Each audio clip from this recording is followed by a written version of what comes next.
오늘은 부처님의 상담 기법에 대해서 말씀드려 보겠습니다. 부처님이 오랜 세월 교화활동을 하시면서 나는 이런 기법을 쓰겠다 이렇게 생각하시진 않으셨겠죠. 부처님의 많은 말씀을 제 나름대로 이렇게 어떤 방법을 쓰셨나 현대 그 상담하는 사람들이 다루는 기법을 가지고 한번 나눠봤습니다. 10가지로 분류해 보았습니다. 제일 먼저 눈에 띄는 것이 그 비유법인데요. 비유법은 뭐 굉장히 많이 나와서 다 예를 들 수가 없고, 그 중에 이제 대표적으로 지난번에도 말씀드렸던 독화살의 비유. 이거 우리 인생이 우리가 첫 번째 화살만 맞고 두 번째 화살을 맞지 말라. 부처님 그렇게 말씀하셨는데 우리가 실제로 화살을 맞았을 때 우리는 이 화살이 어디서 왔을까? 저 사람이 왜 나에게 쏘았을까? 누가 시켜서 그렇게 됐을까? 이거를 어떻게 하면 좋을까? 많이 괴로워하면서 그 관념에 매인다고 하는 거죠. 우선 필요한 거는 화살을 빼는 것이다. 독화살을 빼는 것이다. 그 관념에 매이지 말라는 말씀을 하시면서 첫 번째 화살은 맞더라도 두 번째 화살은 맞지 말라 그러는데, 어젯밤에 모기한테 물리면서도 긁으면서도 야 이거 두 번째 화살인데 그런 생각을 했습니다. 그러니까 우리는 어떤 일이 닥쳤을 적에 그거에 대한 두 번째 화살을 안 맞는 건 굉장히 어려운 일인 것 같아요. 심리적으로. 우리는 어떤 일을 한번 닥치면 쉽게 얘기해서 화나는 일이 있을 적에 폭식을 한다든지 무슨 언짢은 일이 있으면 쇼핑을 한다든지 이거를 핑계로 내가 뭔가 어떤 권리를 얻은 것처럼 행동을 할 때가 많이 있는데 그것 자체가 두 번째 화살이라고 할 수 있는 거죠. 우리 뭐 심리 기제로서도 많이 작용을 합니다. 홧김에 뭘 한다든지 뭐 이런 거 수동공격적 행동이라든지, 그러니까 우리는 두 번째 화살을 안 맞는지 알지만 대체로 두 번째 화살을 유도하는 그런 양상을 볼 수가 있습니다. 이거 안 맞으려면 어떻게 해야 될까요? 부처님 가르침으로 하자면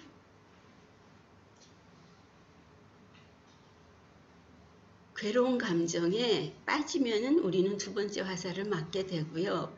거리를 둠으로 해서 객관적인 시각을 가지고 거리를 두고 그거를 관찰함으로 해서 두 번째 화살을 맞지 않는 방법을 부처님 권하고 계십니다. 또 이 비유법 중에서 하나의 예를 든 거가 인가법이 기도의 힘보다 큰 까닭 이거를 하나 올렸는데요. 그 가민이라는 신자가 부처님께 여쭙니다. 브라만이 사람이 죽었을 때 제사를 지내면 좋은 데 태어난다고 하는데 제사를 지내고 기도해주면 좋은 데 태어난다고 하는데 그게 사실입니까? 이렇게 부처님께 여쭙니다. 그랬을 때 부처님이 가민이야 돌을 가지고 그 물속에 집어넣고 사람들이 제발 돌아 물이라 떠올라다오 이렇게 기도한다고 이 무거운 돌이 위로 올라오겠느냐. 그러니까 지은 업은 어쩔 수 없다는 말씀을 이 비유로 말씀을 하십니다. 그리고 기름이 든 병을 가지고 기름이 든 병을 비유해서 그거를 물에다가 던져 넣고 그 병이 깨졌을 때 그 기름은 가라앉아라 기름아 가라앉아라 기름아 이렇게 기도한다고 해서 그것이 가라앉겠느냐. 이렇게 인과법이 기도보다 더 힘이 강하다 이런 말씀을 하고 있어서 그 비유법으로 적절하게 인과법을 가르쳐 주신 예라고 할 수 있습니다.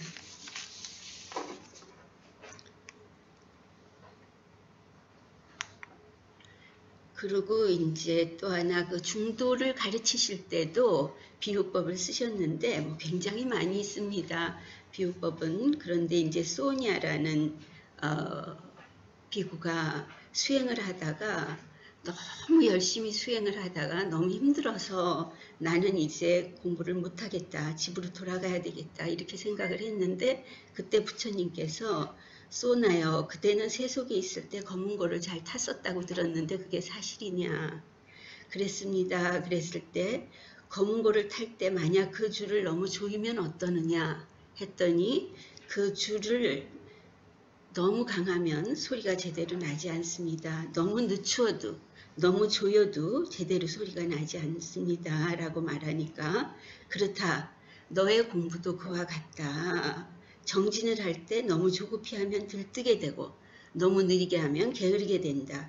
그러므로 알맞게 하여 집착하지도 않고 게으르지도 말아라. 이렇게 비유법으로 얘기하고 계십니다. 비유법의 이해는 너무 많아서 어쨌든 이 세 가지만 들고 넘어가겠습니다. 그 다음 이제 말씀드리는 거가 대기설법이 되겠습니다. 이거는 내담자의 수준에 맞추었다.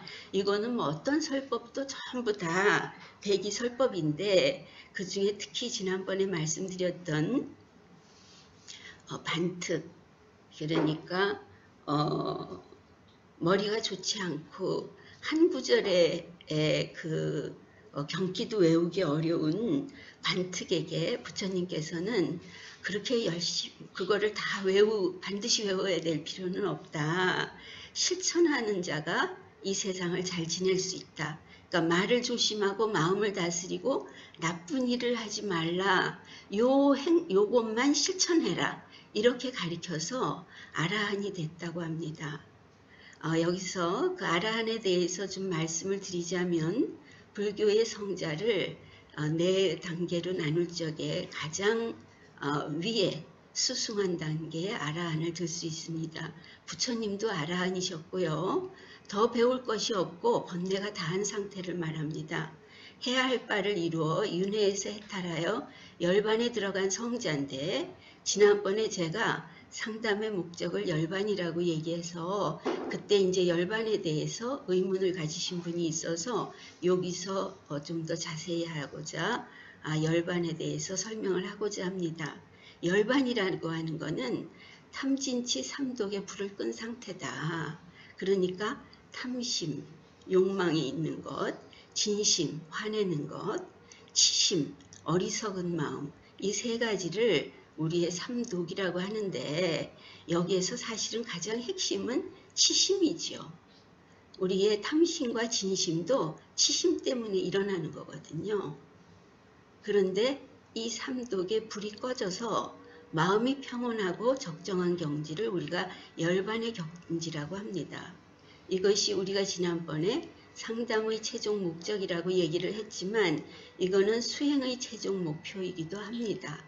우리가 불교의 목표가 깨달음이라고 생각하는 사람이 많습니다. 그런데 실제로는 열반 적정이 그 목표이기 때문에 깨달음이라고 하는 것은 하나의 글로 가기 위한 차와 같다. 그러니까 깨달음을 통하면 우리가 열반으로 갈 수 있는 방편을 취득할 수 있기 때문에 궁극적인 목적은 열반이라고 다시 한번 말씀을 드립니다. 그래서 반특같이 한 구절도 외울 수 없었던 그런 머리가 그렇게 좋지 않았던 그런 비구도 아라한의 최고 성자의 반열에 들 수 있었던 것은 부처님이 그에 맞는 대기설법을 하셨기 때문이다. 이런 말씀을 드리는 겁니다. 그런가 하면 한마디 말씀도 없이 이심전심으로 말씀을 전했던 영산회상에서의 마하가섭가의 그 염화미소를 우리가 떠올릴 수 있습니다. 그런 경우 역시 그 상황에 맞게 대기설법을 하심으로 해서 그냥 설법이 된 그러한 상황이라고 얘기할 수가 있습니다. 여기서 제가 그 비사카의 경우하고 난다의 경우 지난번에 말씀드렸었죠. 이거를 다시 한번 올렸어요. 왜냐하면 그거를 보신 사람 중에서 이 도표를 다시 한번 좀 설명을 들었으면 좋겠다. 모든 상황을 이 인지 이 치료의 이 기법의 틀에 맞추면 내가 좀 내 행동을 좀 잘 분석할 수 있겠다. 이런 요구가 있어서 요거를 다시 한번 보고자 합니다.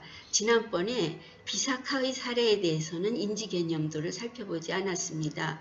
비사카의 경우는 손자가 죽었는데 손자가 죽어서 눈물이 났는데 부처님께 찾아갔을 때 부처님이 좋아하는 사람이 많으면 좋겠느냐?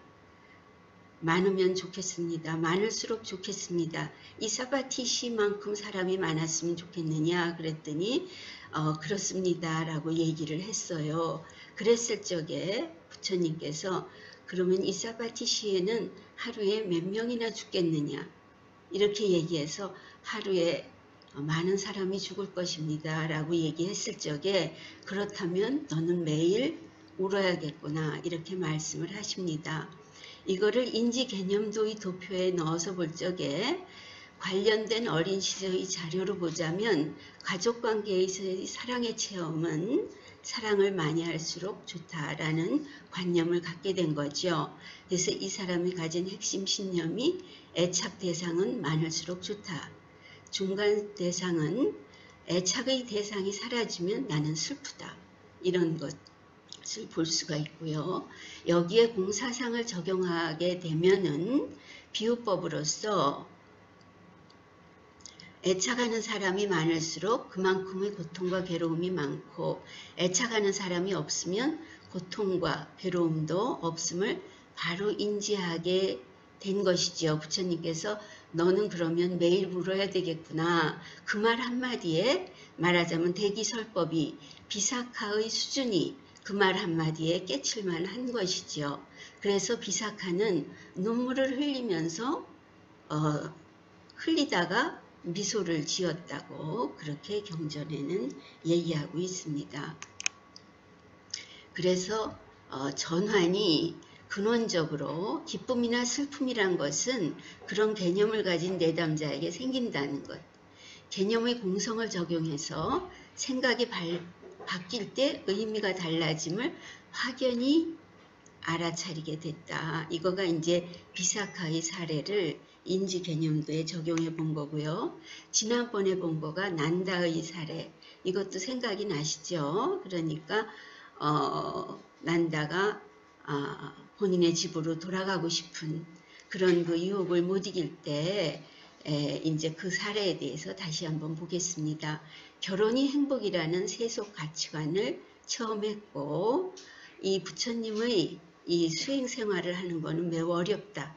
불꽃 같은 음욕을 억제하기 어렵다. 이런 거가 이 사람이 가진 핵심 신념, 도저히 바꿀 수 없는 신념인데 중간 신념은 긍정적인 것은 출가하여 도를 배우면 바른 길이다.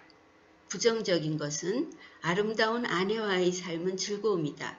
또 하나 뒤에 가서 천상에서의 생활은 즐거움이다. 그러니까 부처님이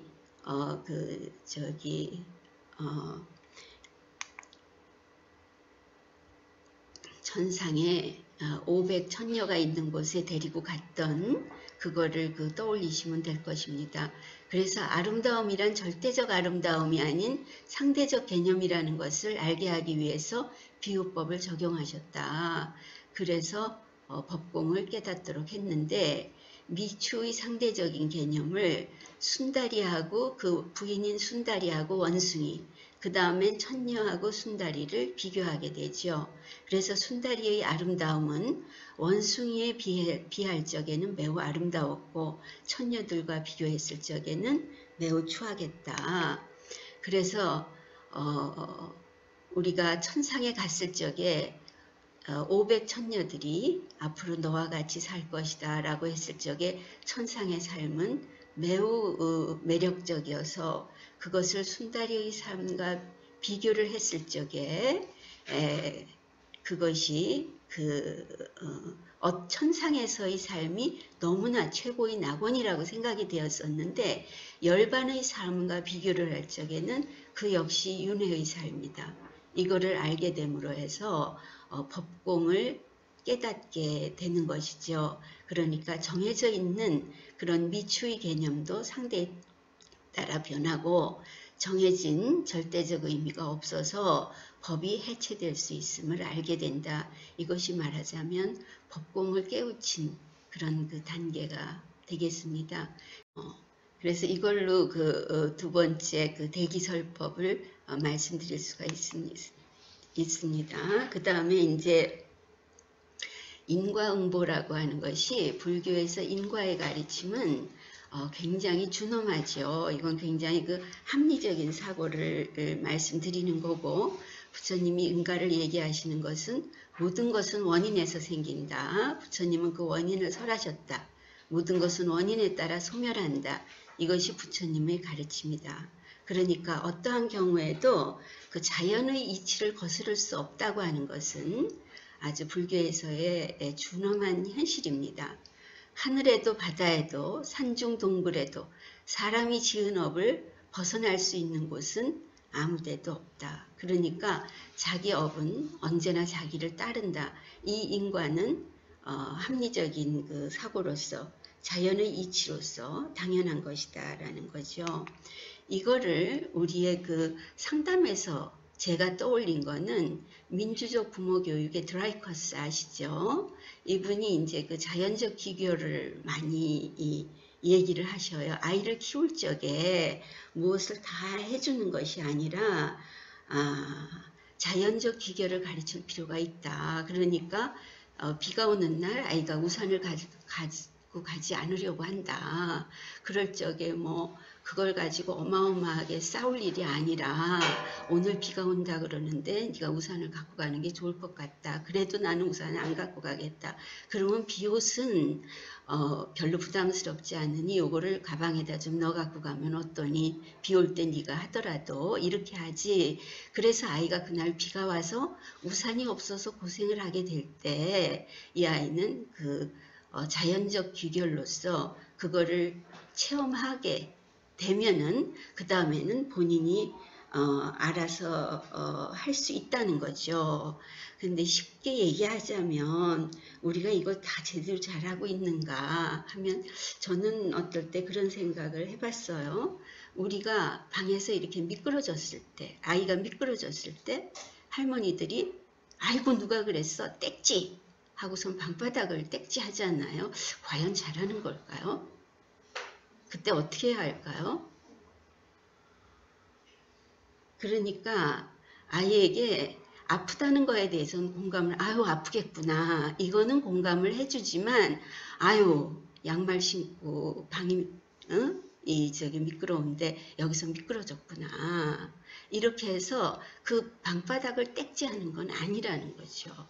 모기에게 물렸을 때 나쁜 모기, 그리고 모기를 야단치고 너는 모기에게도 물리면 안 되는 존재처럼 키워서는 안 되는 거죠. 그러니까 아유 오늘 모기장을 안 쳤더니 일이 이렇게 됐구나. 아이고 모기 아파하려고 많이 간지럽겠다. 이렇게 해서 그 자연적 기결에 대해서 인과에 대해서 알게 하는 가르침이 필요하다는 것이 드라이커스의 그 민주주의 그 부모교육 방법이거든요. 그런데 이 방법이 우리가 굉장히 전통적으로 조금 취약했습니다. 얘기하자면 방에 똑같이 물을 놓고 물을 엎질렀어도 아버지가 엎질렀을 적에는 누가 이걸 여기다 놨어? 그렇게 하고 아이가 그거를 엎질렀었을 때는 눈 뒀다 뭐하니? 이렇게 야단을 치기도 하던 것이 우리의 이제 그런 교육을 쓰던 분들도 계셨던 거죠. 그러니까 똑같은 상황에 다르게 가르칠 것이 아니라 인과는 확실하게, 그러면서 우리는 올바른 공감은 해줄 수 있어야 되는 거죠. 그러니까 공감에 대해서는 뒤에서 또 다시 그 이야기가 나옵니다만은 논리를 벗어나면 안 된다는 것이 불교의 그 합리적 사고에 따른 인과의 가르침이 아닌가. 이거에 의한 이를 활용한 가르침이 불교의 그 자연적 이치로서 근본을 이루고 있습니다. 여기에 이거를 아까 그 대물관계에서의 자연의 이치의 예를 들었다면 대인관계에서의 공존의 원리에 대해서 좀 말씀해 드리고 싶습니다. 여기 상담하시는 분들 많이 계셔서 존 가트만은 또 다들 잘 아시는 분인데 거트만에 대해서 모르시는 분들에 대해서 말씀을 드리자면 실제로 존 가트만은 대학에서 수학 교수였다고 합니다. 수학과 교수였는데 이분이 한번 이혼을 하고 재혼을 해서 잘 살고 있는데 어느 날 아침에 와이프가 우리 이혼합시다 이렇게 이혼 통보를 한 거예요. 그러니까 이 사람이 너무 충격을 받아가지고 학교를 가서 이 사람이 깊이 생각한 끝에 나는 전공을 바꿔야겠다. 나는 새로운 공부를 해야 되겠다. 이렇게 결심을 했다는 거예요. 나는 왜 사람들이 나랑 살지 못할까? 그런데 이 사람이 분명하게 하고자 했던 거는 나는 관계에 대해서 수학적으로 접근을 해서 과학적으로 연구하리라. 왜 내가 이런 관계가 됐는지 그거를 나는 규명해서 그 이유를 알고야 말리라. 이렇게 생각을 하고 사람들 그 갈등 상황에 있는 사람들을 이혼하려고 하는 사람들 이런 사람들 상담을 현장에서 모두 다 사진을 찍어서 분석을 하게 됐어요. 분석을 하게 됐고 이 사람들이 이분이 거기서 알아낸 거가 관계의 통장 특히 대표적으로 감정 코칭이라는 용어를 찾아냈는데 우리가 누구를 좋아하거나 좋아하지 않는 것은 굉장히 감정에 연유되는 바가 크죠. 감정에 연유되는 바가 큰데 이거를 이 사람이 과학적으로 연구했어요. 그래서 대표적인 연구에 뭐가 있냐면 내가 길거리에 있는 사람하고는 아무런 관계에 점수가 없습니다. 그런데 내가 누구와 인사를 하고 관계를 맺게 되면 그 사람하고 나하고는 관계의 통장이 하나 개설된다고 하는 거죠. 관계의 통장이 개설돼서 거기에 어떤 행동을 했느냐에 따라서 나는 거기에 적자가 되기도 하고 또는 흑자가 써지기도 하는 거죠. 그래서 거기에 많이 쌓여 있을 적에는 우리는 좀 안 좋은 얘기를 해서 좀 까먹어도 그 관계는 유지될 수 있습니다. 그런데 때로는 우리가 어떠한 그 말이 자꾸 까먹어가서 이게 마이너스 통장이 돼가지고 이게 마이너스가 자꾸 쌓일 적에는 어느 날은 관계가 끝나버리게 되는 거죠. 근데 이분이 과학적인 접근을 했다고 하는 얘기는 무슨 얘기냐면 같은 정도의 그 정서적인 마이너스의 행위를 했을 적에 그거를 회복하려면 5배의 플러스의 행동을 해야 된다는 거예요. 우리가 내가 지난번에 잘해줬잖아. 그게 아니라 잘못한 거 하나가 있을 적에 그거를 회복하려면 5배로 갚아야 된다는 거예요. 그러니까 어떤 면에서 잘하는 것보다가 못하지 않는 게 굉장히 중요하다는 걸 알 수 있어요. 우리가 무엇인가를 못하면 그걸 상쇄하기가 굉장히 힘듭니다. 그러니까 먼저 이혼하자고 말한다든지 먼저 결정적인 어떤 얘기를 하는 거는 그거 만회하려면 엄청 힘듭니다.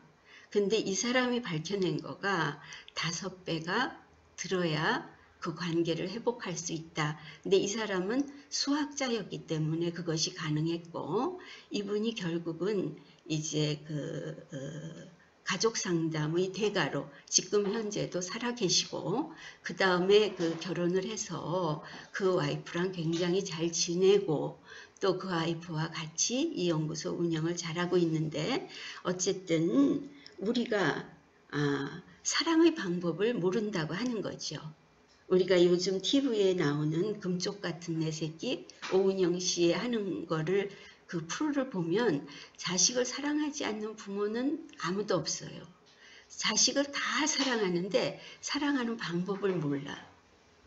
그거가 이제 문제인데 사랑하는 방법은 그 관계에 있어서 어떠해야 되느냐 하는 거죠. 근데 기본적인 거가 대인관계의 그 공존의 원리에 있어서 존 가트만의 경우는 감정 코칭, 그래서 요즘에 이제 그 감정이 많이 부상을 합니다. 그러니까 뭐 오래됐지만 IQ 하다가 IQ가 취직을 시키지만 EQ가 승진을 시킨다 이러잖아요. 그러니까 EQ가 높아야 된다. 그래서 감정에 우리가 그 중시하는 상황에 이르렀습니다. 그래서 어떻게 감정 중심 상담을 할까 하는 거가 아이를 대하는 방법에 있어서도 그렇고 부부관계에 있어서도 그렇고 많이 얘기하는데, 우리가 다음에 그 공감에 대해서도 얘기를 하겠지만 실제로 그렇게 쉽지는 않습니다. 근데 거기에 저변에는 합리적인 사고가 저변에 깔려야 된다는 말씀을 부처님의 인과에 따른 그 상담 기법에서 그 말씀을 드리고 싶습니다. 여기에서 부탁에서는 타인의 불행 위에 나의 행복을 쌓지 말라 이렇게 말씀을 하셔요. 뒤에 가면은 이거에 대한 원본이 나오는데 나는 살다가 이거가 정말 제일 힘든 것 같더라고요. 우리가 경쟁 사회에서 어떤 일을 하다 보면 누군가가 잘 됐을 적에 그거는 타인의 불행이 될 가능성이 굉장히 많아서 어떻게 그 타인의 불행에 나의 행복을 쌓지 않을 수 있을까. 그런데 이제 그런 거가 우리가 그 합리적인 사고의 바탕 위에서 우리가 어떻게 받아들일 거냐, 그거는 숙고해 봐야 될 문제라고 생각합니다.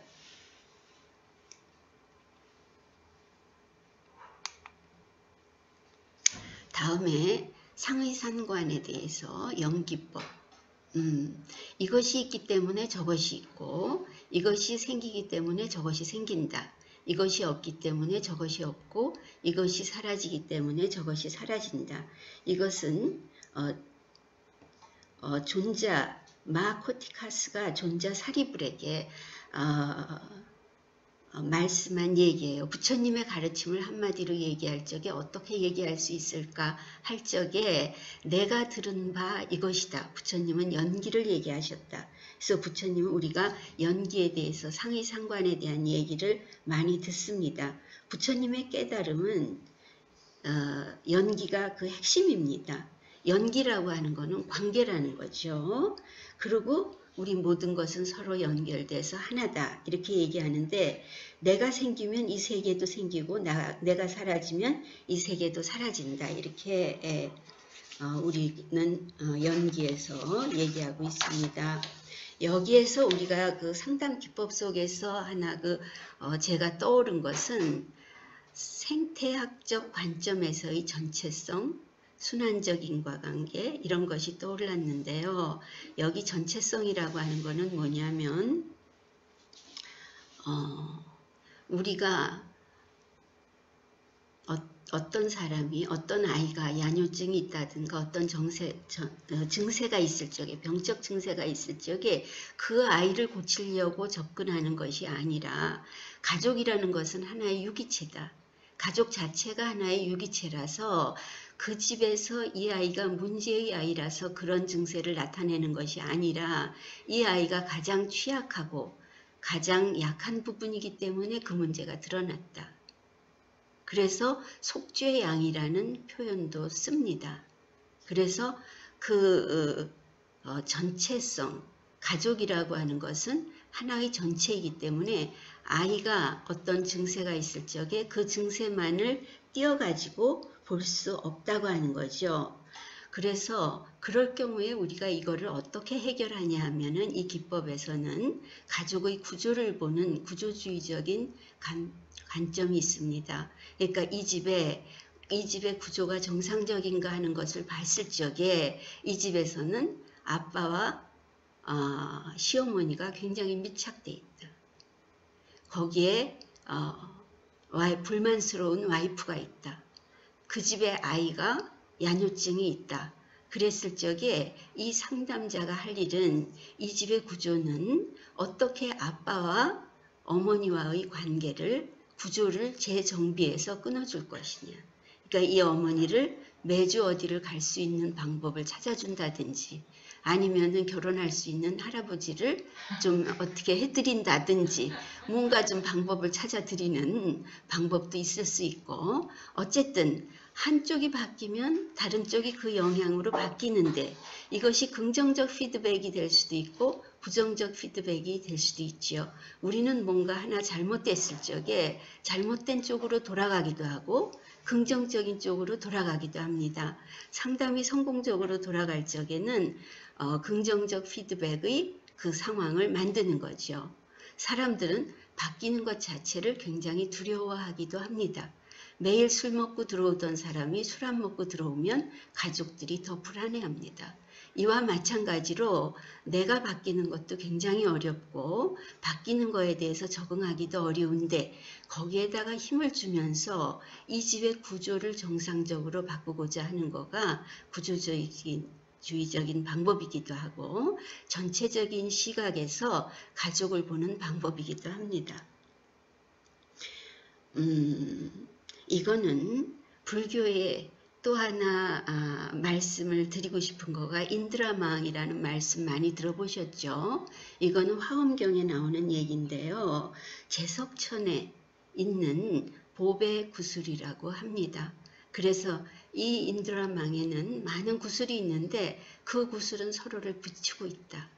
그 구슬은 서로를 비추고 있어서 서로 상대에게 다 영향을 주는 거를 다 나타내고 있어서 부처님의 상의상관, 연기의 법을 굉장히 잘 드러내고 있는 방법이다 라고 얘기할 수 있습니다. 그래서 이거가 말하자면 인간 세계의 모습, 우리 법계의 모습이 인드라망이다 이렇게 표현하고 있는데요. 이거 역시 상의상관의 연기를 얘기한 거고, 이거가 우리가 상담의 측면에서 볼 적에 서로가 연결되어 있는 것을 부각시킬 수 있다.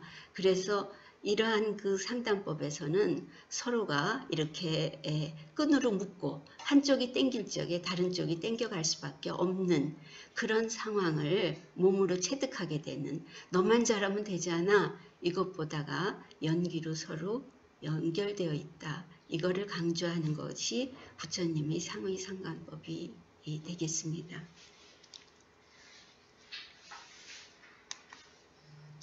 다음에 그 공감, 그 역지사지에 대해서 좀 말씀을 드리겠는데요.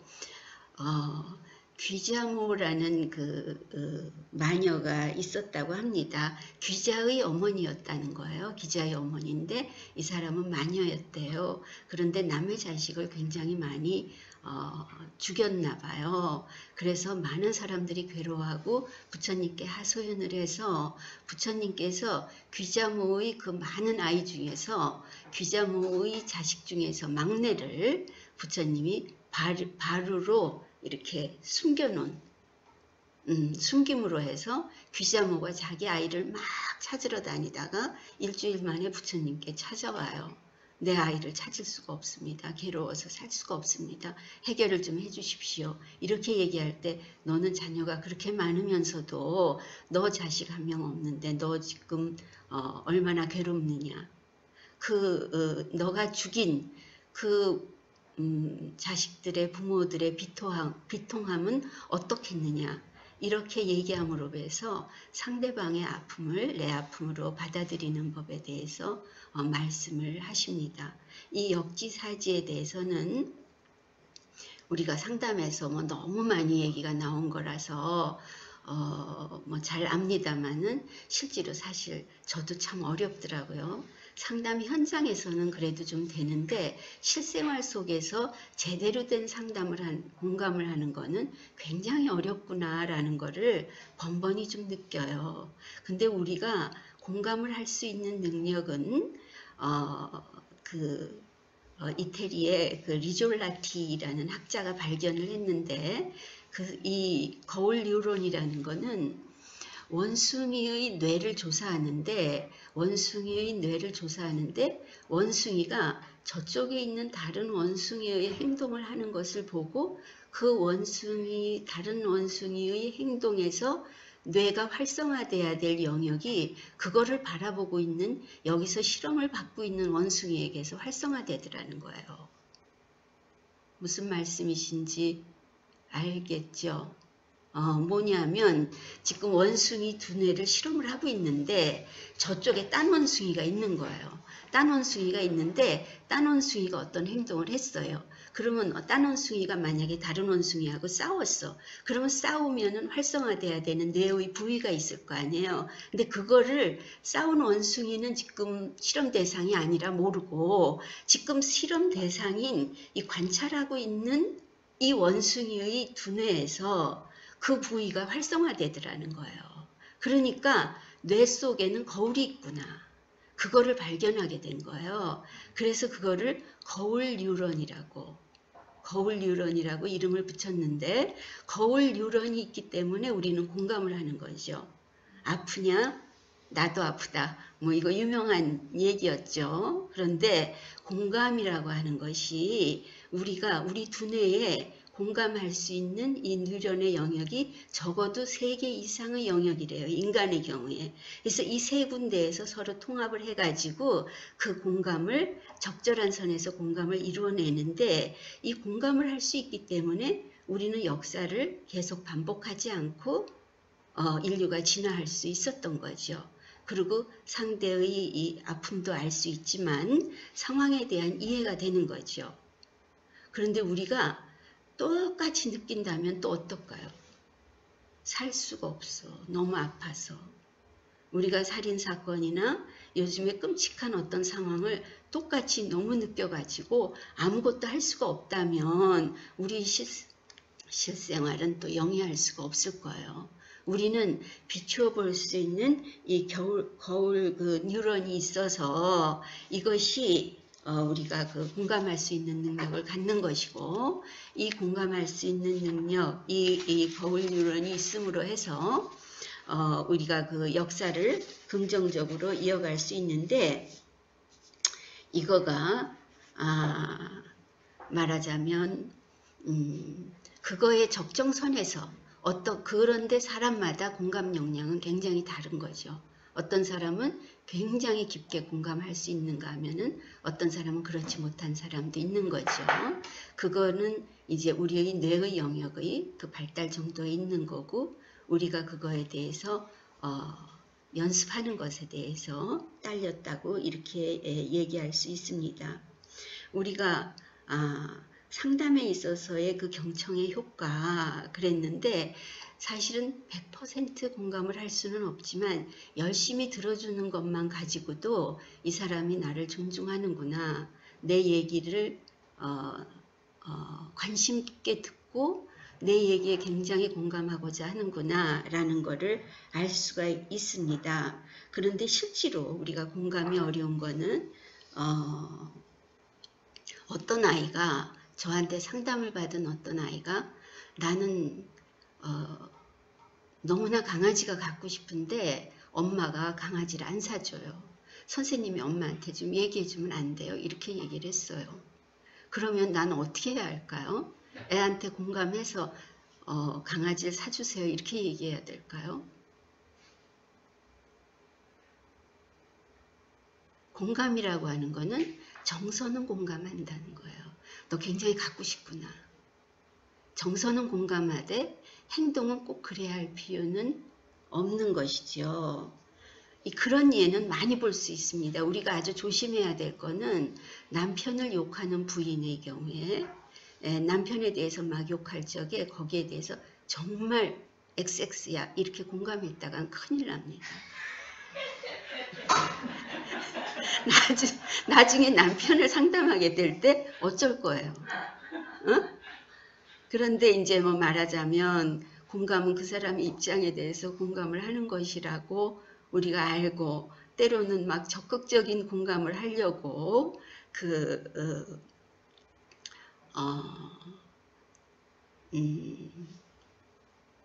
얘기할 수도 있는데, 공감이라고 하는 거는 정서라는 거, 그거를 좀 깊이 새겨야 아이의 경우도 무슨 감정 코칭 이런 거 할 적에 정서적으로는 공감하지만 그 행동에 있어서는 그거는 상당히 또 좀 다른 문제다. 우리가 그런데 실제로 남자가 공감을 많이 못 받아봤나 봐요. 나는 어떤 부인이 자기는 이제 이혼을 하고 미국을 가겠다 이런 분이 있었어요. 그런데 이제 어느 날 그 남편이랑 다 가족을 다 오라 그랬는데 그 남편이 그 남편한테 근데 그 남편은 이 선생님은 틀림없이 우리 와이프 편일 거야 이렇게 생각을 했나 봐요. 와이프가 미리 나한테 몇 번 왔었으니까. 근데 이 남편한테 내가 그동안 얼마나 힘들었겠어요. 내가 그랬는데 이 남편이 눈물을 뚝뚝 흘리는 거예요. 깜짝 놀랐어요. 그런데 그 부인은 자기는 자기 남편이 우는 거 처음 봤다는 거예요. 저분이 자기 부모님 돌아가셨을 때도 안 울었다는 거예요. 그래서 오히려 그 부인이 굉장히 감동을 하더라고요. 그런데 내가 거기서 와이프에게 공감할 적에 적절히 공감했기 때문에 내가 그것이 가능하지 않았나 그런 생각을 해보게 됩니다.